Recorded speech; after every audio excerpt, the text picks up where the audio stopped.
Halo, Shalom untuk warga Yakum yang berbahagia. Bertemu lagi dalam Yakum Fellowship kali ini. Bersama saya, Pendeta Anugerah Christian, Sekretaris Bapelsin 29. Dari kantor Sinode GKJ, saya menyapa selamat ulang tahun dan selamat berbahagia. Hari ini kita akan merenungkan firman Tuhan dari Injil Lukas pasal yang ke-6 ayat 17 sampai yang ke-26. Tetapi sebelum itu semua, mari kita bersama berdoa.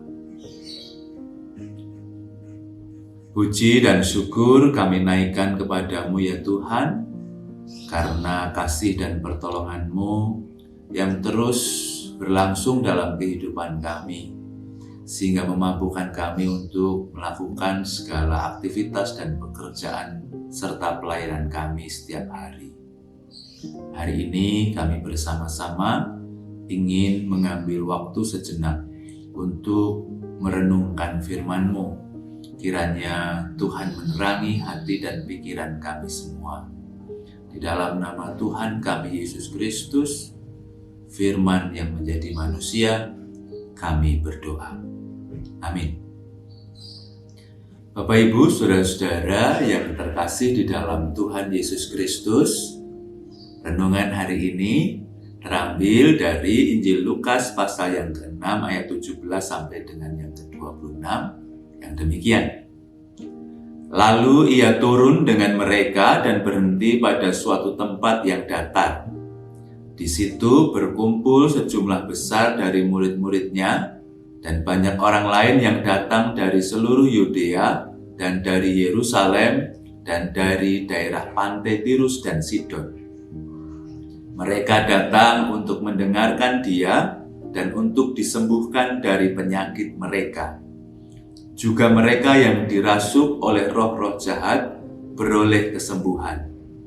Dan semua orang banyak itu berusaha menjamah dia, karena ada kuasa yang keluar daripadanya, dan semua orang itu disembuhkannya.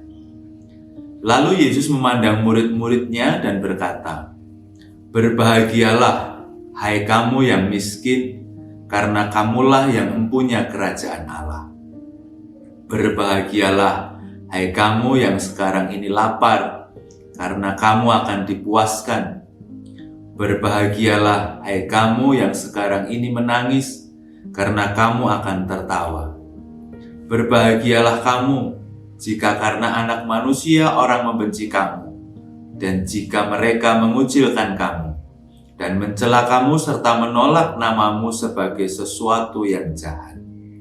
Bersukacitalah pada waktu itu dan bergembiralah, sebab sesungguhnya upahmu besar di surga. Karena secara demikian juga nenek moyang mereka telah memperlakukan para nabi. Tetapi celakalah kamu, hai kamu yang kaya, karena dalam kekayaanmu kamu telah memperoleh penghiburanmu. Celakalah kamu yang sekarang ini kenyang, karena kamu akan lapar. Celakalah kamu yang sekarang ini tertawa, karena kamu akan berduka cita dan menangis.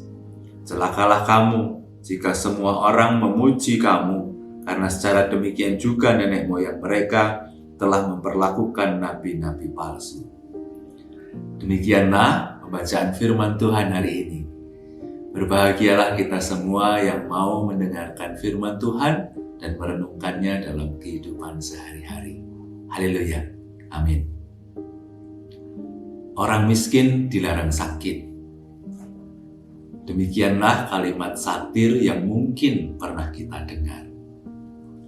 Kalimat itu menjadi kritik atas biaya pengobatan dan rumah sakit yang mahal. Tak bisa dipungkiri bahwa sekarang rumah sakit terus ditarik ke arah industrialisasi. Mendirikan dan mengelola rumah sakit membutuhkan investasi yang sangat besar. Oleh karena itu, secara otomatis akan membuat biaya pengobatan dan juga perawatan rumah sakit ikut mahal. Sekarang ini, pendidikan dan kesehatan sudah dianggap sebagai sebuah kebutuhan dasar, harus dipenuhi. Bagi para pebisnis, memenuhi kebutuhan dasar itu juga berpeluang mendatangkan cuan. Dan oleh karena itu sekarang banyak para pebisnis besar mulai tertarik dan masuk ke dunia pengobatan dan rumah sakit.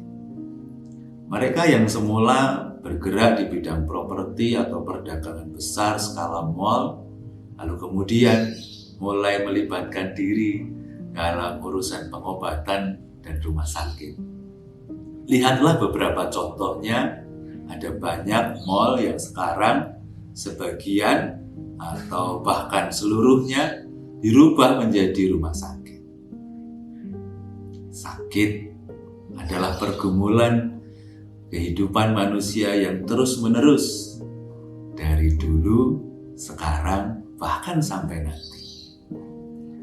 Kalau kita mencermati bacaan Injil hari ini, kita melihat bagaimana orang-orang yang sakit itu terus bergumul dan berjuang untuk mendapatkan kesembuhan.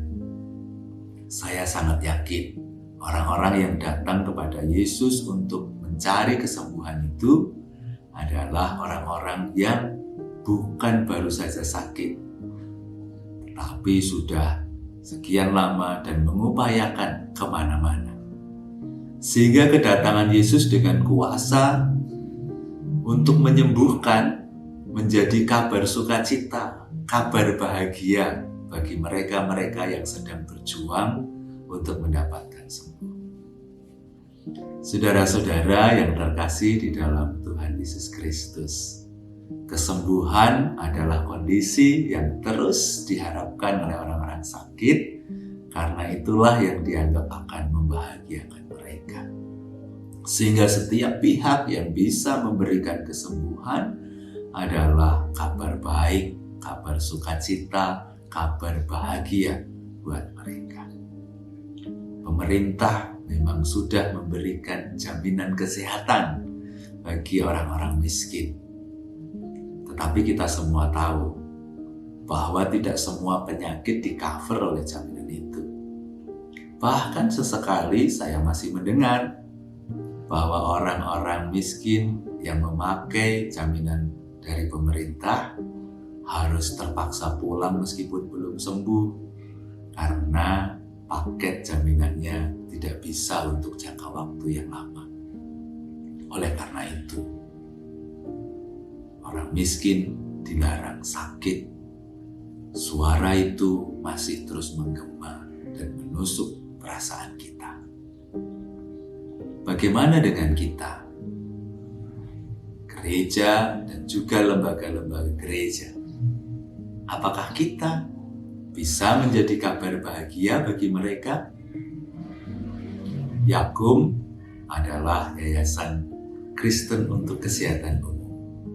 Yayasan ini tentu dimaksudkan secara khusus untuk bisa hadir di tengah-tengah masyarakat menjadi kabar bahagia buat orang-orang yang sedang sakit. Bahkan secara khusus orang-orang yang miskin.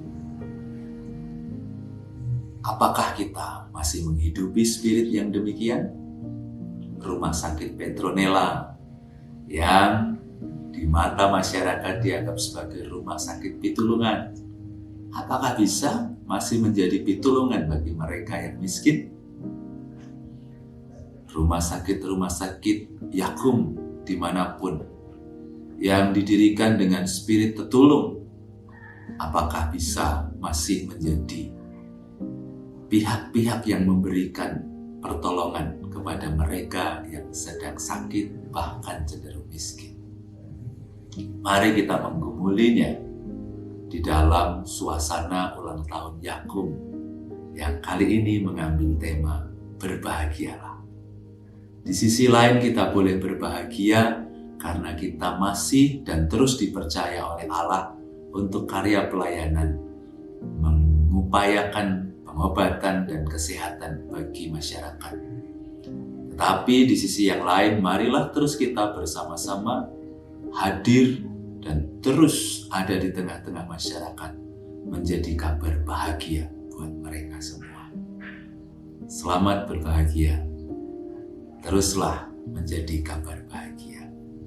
Tuhan memberkati.